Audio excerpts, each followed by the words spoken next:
Hi guys, and welcome back to the Dyslexic Reader. Today I'm doing my February wrap up, as you should have guessed by the title if you clicked on this video. Sorry I haven't been posting a lot over the last sort of week, but not only have I been working a lot, but I've been down with a cold as well, hence the state that my face is in and the fact that I'm in my pyjamas. So anytime I've not been working, I've been trying to relax to get over the cold as quickly as possible. So the month of February, I read 7 books. I don't know, the whole way through February I felt like, I'm not reading a lot, like I should be reading more. But I read 7 books in January, so I matched it, although the books were maybe smaller or quicker, but it was still 7 books. So actually looking back at it for this video, I didn't think I'd done like as badly. Get yourself comfy, pause if you want and go get a cup of tea or whatever, because we're going to talk through these 7 books. So we'll just jump right into it. The first 2 books I read sort of went together. Counting these as 2 separate books, I don't care if that's a cheater or not. It was volume 1 and 2 of The Graveyard Book. This seems like an age ago I read this. Can't believe it was only the start of the month. So this was the graphic novel adaptation of The Graveyard Book by Neil Gaiman, and this adaptation was created by P. Crew Russell. And what was interesting about it was the fact that each chapter was illustrated by a different artist in both. So there was like 6 chapters in this one and 3 or 4 in this one. So it was 10, 11 different artists, done each chapter, which was kind of cool. I did read The Graveyard Book at the start of January, the actual novel, and DNF'd it.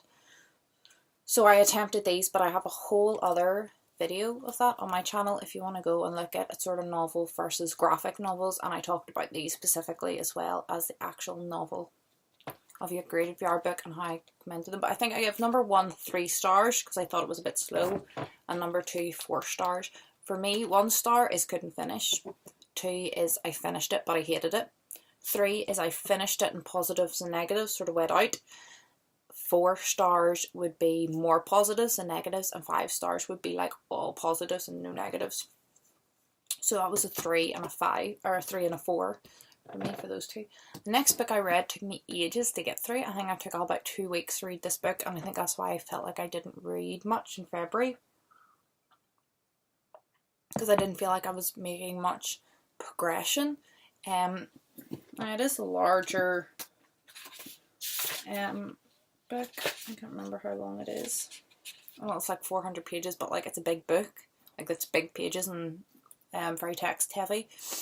But I think it took me so long to get through this, I felt like I wasn't making much progress. I don't know, maybe that's why I like shorter books in general. I do like shorter books, like not even children's books that are shorter, just like shorter Alice books as well. The Rest of Us Live Here by Patrick Ness. I have a full review of this on my channel as well, like a full video just dedicated to reviewing this. I can't remember if I gave it 3 or 5 stars, or 3 or 4 stars. I think it was 4. I think it was 4. Might have been 3, but I think it was 4. So you should go and check my review on this, just because I can't remember what I even gave this book. If I was to go and review it now, I would probably give it 3. But I might have given it a 4 when it was like fresh in my mind, I could appreciate it or whatever. It was a beautiful book. I loved like the yellow and the deer on the inside and sort of blue pages. Well, the pages weren't actually blue, they were just gilded and blue, but yeah. So I have a full channel, my review on that, but overall, meh. Don't think I'll be picking any Patrick Ness up anytime soon, although I appreciated some of the characters and how they were written, but the actual storyline did nothing for me. The 4th book I read was The Uncommoners by Jennifer Bell. I'm hoping to get, like, because I've fallen so behind, like there's a couple of books that I've read that I wanted to do reviews on, but now I'm going to have to backtrack and do those, so hopefully I will get round to it. This I enjoyed. Oh, these Excuse me while I have a moment alone with my tea. It took me a while to get into the world. It was confusing. The blurb let me down. Okay, I did enjoy this book for what it was, but I didn't get what I thought I was getting when I read the blurb, which sort of put a sour taste in my mouth for the whole book. But it was good. I gave this 4 stars on Goodreads, so I did like it.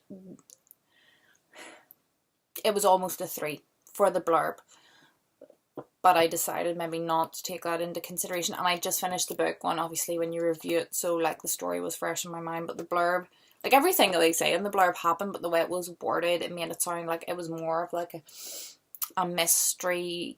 It wasn't really. Although there was a mystery in it, but it wasn't as mystery centered. It was more adventure than mystery, I felt. It was good. The characters were good. It took me a long time to get into the world, and I think that's why I didn't give it a 5-star. Anesthesia. I cannot get this cold to shift. Excuse me. Yeah. Basically, the uncommon world is where there's uncommoners, who are people who are aware of uncommon items. And uncommon items are everyday items, but they do completely opposite of like what you would think they did. And there's like 1 in a million items is uncommon, and special people can detect them, and then uncommoners are people who are aware of this and trade it and so on. And it's sort of like about that world, but it was bizarre to read because like lemon juicers were lights, toilet brushes were some sort of tasery gun thing. So like they were saying, like, and she used the whistle to unlock the door. Like, that's, you don't understand that happening, but you know what I mean. Like, they used the mug to explode something. My brain's gone blank, but you understand. It was really hard to read because they were talking about items and using like adjectives, like verbs that they've done with the items that you wouldn't do with that item. But because they had a different role, and because you were reading it from the perspective of someone who was thrown into this world as well, with no one really to explain it to them, so no one to explain it to you, it was hard to get into. This also took me a long time to read because of that. I found that it didn't flow well. I didn't really want to pick it up until I got about halfway through. Then I was into it. I was intrigued with the story. Blah blah blah. And I think that's why I only gave it a 4 and not a 5-star, because I like the characters, I like the writing style, and the mystery, the way it all worked out in the end was okay. You can tell that they wanted to make a series of it. They could have rounded up the end nicer, but I guess they didn't want to because there's a series of this.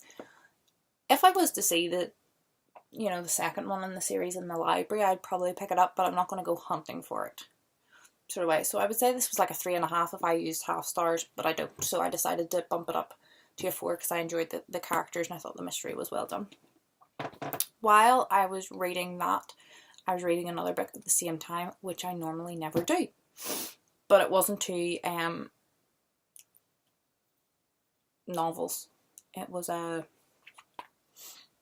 don't want to say self-help book, because I actually saw a really good picture on Instagram through the week, and it was like a note on a library. They'd like put it on the shelf, where they normally put like fiction or whatever, and it said on it, technically every book is a self-help book, which I thought was really cute. I like that. Well, I guess this would fall in self-help category. Well-known book, The Miracle of Morning by Hal Elrod, and it's sort of like 6 habits that will transform your day before 8 a.m. I gave this a 3-star. I was reading it on the Kindle app on my iPad. I gave this a 3-star because I liked the book. I liked the way it was split up. I thought it was a bit monotonous come the end, but other than that, like, it was a quick read. I thought it was good. I thought a lot of the tips were helpful, and I gave it a 3-star on the understanding that if it worked, I would go back and change it to a 4 or 5. So 3's middle of the road. I did enjoy the book when I was reading it, and I got tips out of it. I like the Kindle app on the iPad because you can go through and highlight different colours and make notes and stuff. So I think for those sorts of books, it's really good. I enjoyed the book when I was reading it, but I haven't changed my life. I haven't been getting up any earlier, which was the intention of the book. Because I'm a substitute teacher at the minute, I don't work every day. I'm on and off, like different. Sometimes I work for a full week and then not work for a week, or I'm working 2 or 3 days a week together, split up. And my intention was to, on the days that I'm off, be getting up earlier and getting, I never get up. I get up when I need to go to work. When I don't need to go to work, I would lie in. So I wanted to get up at, 6:30, 7, even when I don't have to go to work, so I could get more done. This was meant to be the motivation, and it didn't work. I enjoy the book, and definitely some of the stuff is still in my head, and I made notes, and maybe someday it will. So I went 3 stars down the middle. Might go back on Goodreads and bump it up if someday I decide to do something with it. But at the minute, nah. 3 stars. And my final book, my second 5-star rating of the year. My first was The Giver by Lois Lowry. My second is George by Alex Gino. I'm not going to give too much away because I really do want to do a full review on this book. I love the way this was written, was absolutely fabulous. It educated me so much. I think in a time in this world where diversity is diversified. I don't know how to, it's not that it's becoming more accepted or less accepted, but there's a wider range of diversity known to us. I don't know how to put it. I'll have my thoughts better worded for the next video. But I thought this was great. George is about a transgender young woman who, the book doesn't explicitly say, but I'm going to say 11, 12 years old, who is not out. She is very confident within herself that she is a girl in a boy's body. Like, she's 100% sure she's transgender, but she's not out to anybody. And the teacher reads them Charlotte's Web, which she absolutely loves, which is a fabulous book that I love and really connected with as a child. And George falls in love with the character of Charlotte. She wants to play Charlotte in the school play, but they say he can't because he's physically a boy. So it's about them trying to get around that and sort of slowly coming out to people. I thought this was great, the way it was written. It's from George's perspective, and while you're George, everything's female pronouns, but when people are talking about or to you, it's male pronouns, which really, like, it gets the point across really well. This is suitable. I know you can't really see when I show you, but it's simple words. It's not a long book. The text is simple enough that you could give this to well, you could read it to any age of a child, but certainly like academic self-reading wise, any child with sort of 10 upwards should be able to self-read this book. I thought it was great. I thought it was really deep. Not only did it inform me so much about transgender children, being a teacher and having to work with these people, like, I found it's not only very personally fulfilling, but professionally, the development that came from this was really good, because a lot of it's set in the school. I don't know only how friends and parents react, but how her teachers sort of react to her more female tendencies and things. So that was really interesting.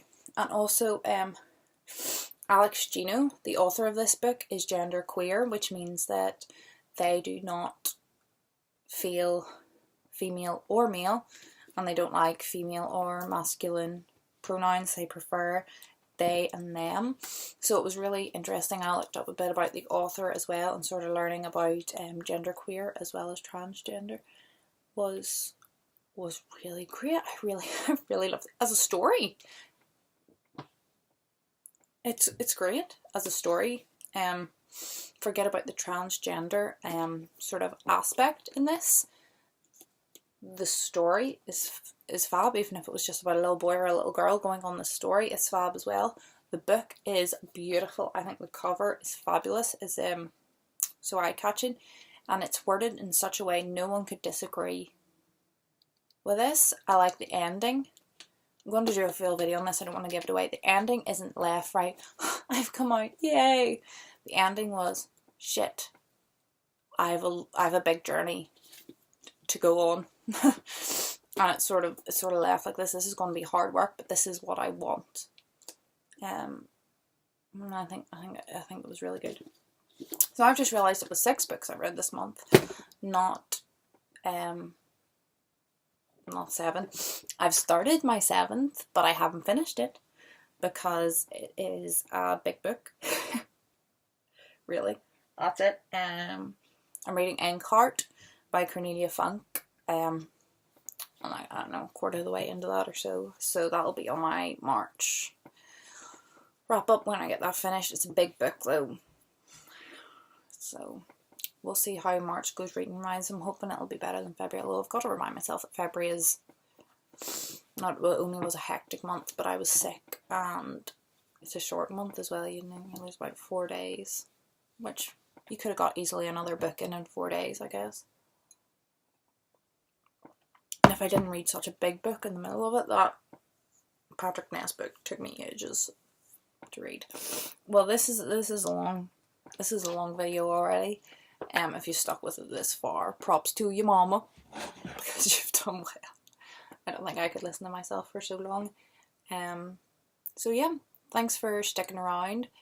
Comment if you've read any of these books or heard of any of them or what you thought of them, if you have read them, and please subscribe, follow me on social media, do all the usual things, and hopefully I'll be back to posting more regular content this week. Bye!